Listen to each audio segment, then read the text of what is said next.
이 태풍이 빠르게 멀어지면서 내륙의 태풍 경보는 대부분 해제됐습니다. 다만 영동에는 여전히 국지성 호우가 쏟아지고 있어서 추가 피해가 우려됩니다. 취재 기자와 함께 태풍 상황 전망 알아보겠습니다.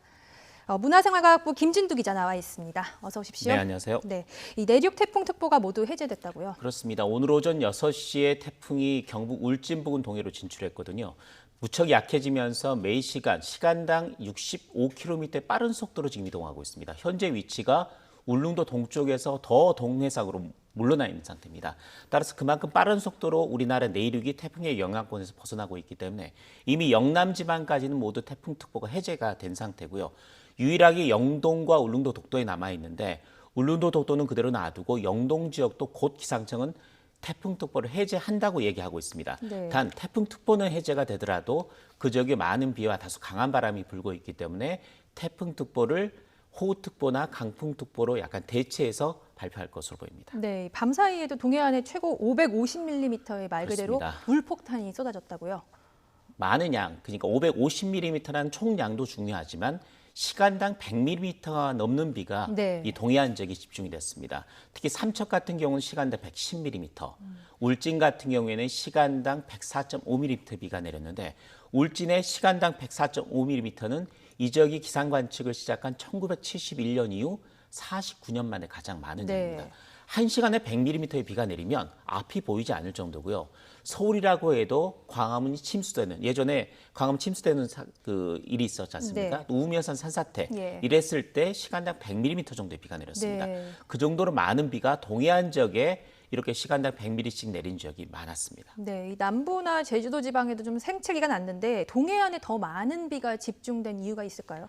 태풍이 몰고 온 비는 기본적으로 200에서 300mm 정도의 비를 제주도와 남부지방에 남해안에 주로 쏟아부었습니다. 그런데 이 동해안 지역은 태풍이 내륙을 통과하면서 이 태풍의 바람은 보통에서 그 반시계 방향으로 돌거든요. 네. 이 비구름들이 반시계 방향으로 돌면서 태백산맥에 부딪힙니다. 네. 이렇게 부딪히면 태백산맥을 타고 오르면서 상승 효과가 작용을 하면서 비구름이 더 발달하게 됩니다.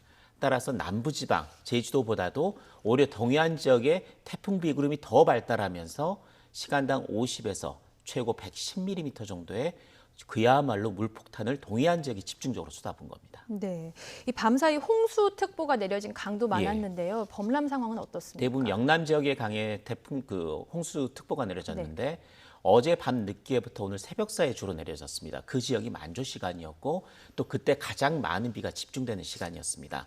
근데 오늘 아침이 되면서부터는 만조가 간조로 바뀌는 시간으로 또 접어들고 또 비가 거의 그쳐가면서 홍수주의보가 해제되거나 홍수경보가 주의보로 약화된 곳이 있었거든요. 네. 그런데 오늘 오전 9시 이후부터는 다시 만조 시기로 접어들었습니다.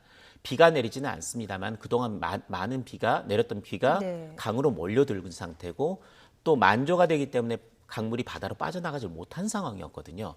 따라서 수위가 높아지는 지역이 많아서 네. 새로 홍수주의보가 내려지거나 홍수경보로 강화되는 곳도 있습니다. 따라서 정오 무렵까지는 이 만조 시간이 유지될 것으로 예상이 되고 있기 때문에 그 지역까지는 홍수특보가 내려진 지역에서는 상황이 큰 변화가 없거나 악화될 수도 있기 때문에 각별히 주의를 기울여야 합니다. 네, 알겠습니다. 지난번 17호 태풍 타파와 비교를 하면요. 이번 네. 태풍의 피해가 더 큰 것 같습니다. 아무래도 태풍이 상륙을 했기 때문이겠죠? 무조건 태풍이 내륙에 들어오면 그만큼 피해가 커질 수밖에 없습니다. 태풍 타파는 세력은 미탁보다는 컸습니다. 하지만 남해상을 지나갔고요. 또 대마도를 중간에 거치면서 세력이 급격히 악화됐습니다. 이 때문에 우리나라에 당초 우려했던 것보다 피해가 그렇게 크진 않았습니다. 하지만 태풍 미탁은 소형급 중간 강도의 태풍으로 상륙을 해서 금세 약한 태풍으로 변했습니다. 세력은 무척 타파보다 약했습니다. 하지만 내륙을 통과했기 때문에 내륙에는 아직까지 집계되지 않았지만 강풍 피해가 났을 거고요. 또 아까 말씀드렸듯이 동풍 효과까지 가세하면서 동해안에 물폭탄이 쏟아졌다. 이 두 가지가 겹치면서 비태풍이면서 바람의 피해까지 같이 하는 네. 그렇게 엄청난 피해를 우리나라에 줬고 아마 집계가 되면 타파보다는 훨씬 많은 피해를 한반도에 안긴 태풍으로 기록이 될 것 같습니다. 네, 올해는요 유난히 태풍이 많았습니다. 그렇습니다. 이번 태풍까지 하면은 무려 7개인데 역대 1위라고 하는데 이유가 있을까요? 보통 우리나라에 한 해 우리는 평균적으로 영향을 주는 태풍이 2개, 3개 정도입니다. 네. 올해는 7개입니다. 초여름부터 시작을 해서 가을철까지 태풍이 계속해서 우리나라에 영향을 줬습니다. 보통 태풍은 북태평양 고기압의 가장자를 따라서 이동을 합니다. 그런데 초여름에는 이 북태평양 고기압이 강하게 확장하면서 태풍들이 대부분 중국으로 들어가야 되는데 확장을 못했습니다. 네. 그래서 우리나라로 온 거고요. 네. 가을철에는 빨리 수축을 하면서 일본 아래쪽으로 머물면서 대부분의 태풍이 일본을 치거나 아니면 일본 아래쪽으로 들어갑니다. 네. 그런데 올해는 태풍이 버티고 있으면서 또 우리나라로 올라왔습니다. 그래서 초여름부터 가을철까지 많은 태풍이 발생하면 우리나라 쪽으로 영향을 주면서 이렇게 7개의 태풍이 영향을 주게 됐고요. 네. 이거는 태풍 관측을 시작한 이래 가장 많은 숫자고 네. 1950년, 1959년에도 7개의 태풍이 영향을 줬는데 60년 만에 가장 많은 태풍이 우리나라에 영향을 준 해로 기록이 됐습니다. 네. 그러면 혹시 앞으로 태풍이 또 올 가능성이 있을까요? 그게 가장 큰 문제인데요. 우리나라에 상륙하지는 않을 것으로 보입니다. 하지만 우리나라 근처까지, 그러니까 남해 근처까지는 올라올 가능성이 있는 태풍 하나 정도를 네. 기상청의 슈퍼컴퓨터가 모사는 하고 있습니다.